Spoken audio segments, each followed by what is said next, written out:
Hi guys, welcome to my YouTube channel. So ngayon guys, andito na naman tayo sa panibagong video natin. So ngayon may i-share ako sa inyo na video, panibagong video. So sa video ito, ipapakita ko sa inyo kung paano po ba tayo mag-load ng satellite signal natin gamit lang mga ating pasalod o sa 808 natin isi-send o through SIMs.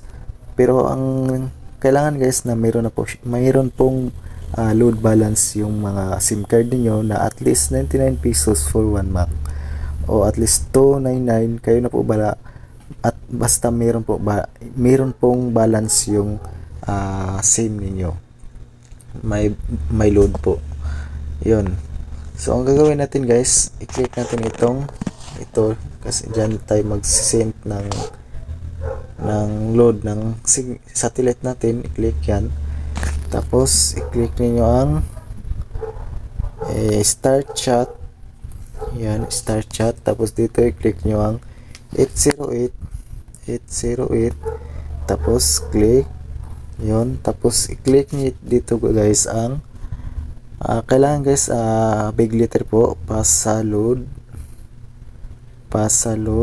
yon. Tapos pagkatapos guys, ita-type nyo dyan ang pasalod, tapos space, tapos yung 8-digit account number ng inyong satellite guys.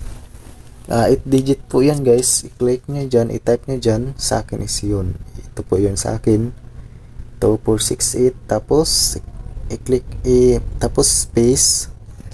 Tapos guys, account number nyong satellite, tapos space, tapos CJL. Kailangan guys na big letter po yung CJL, tapos SL. Yun, kailangan guys big letter po yan lahat. CJL, SL, tapos amount guys, kung magkano po yung amount na iloload ng inyong satellite. Pwede po kung gusto nyo days lang po, 3 days 45. Kung gusto nyo 1 month 99.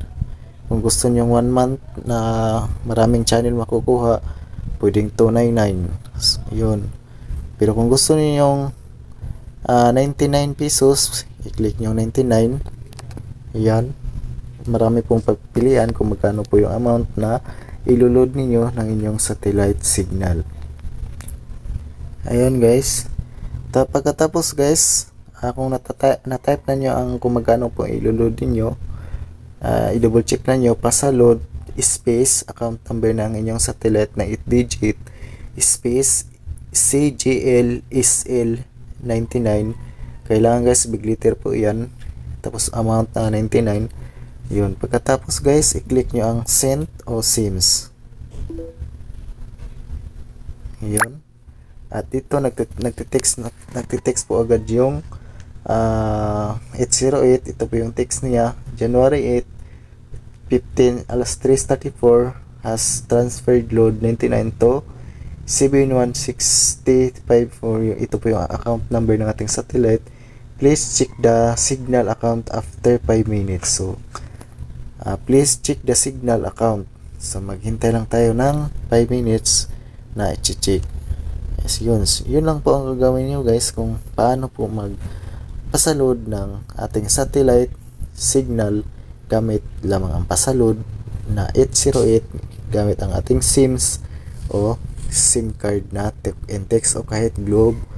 Yun guys. At ito lang po nagtatapos itong video guys, at sana may natutunan naman kayo sa aking panibagong video. At thank you for watching.